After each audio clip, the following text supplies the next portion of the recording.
2025-এর ঈদুল ফিতরের জামাতের আগে জেলা প্রশাসক জাহিদুল ইসলাম মিয়ার দেয়া বক্তব্যে প্রতিশ্রুতি অনুযায়ী নারায়ণগঞ্জ কেন্দ্রীয় ঈদগাহের সংস্কার কাজ চলছে।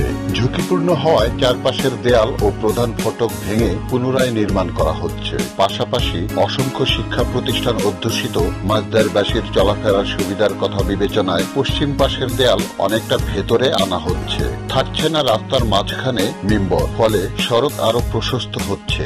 এর সুফল ভোগ করবে ছাত্রছাত্রী, মাঝদার, দেবক ও কাশীপুর ইউনিয়নবাসী। এর জন্য নগরবাসী বিচক্ষণ ও সুচিন্তক জেলা প্রশাসক জাহিদুল ইসলাম মিয়ার প্রতি কৃতজ্ঞ।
Report Shahjahan Chowdhury, NAN TV, Narayanganj.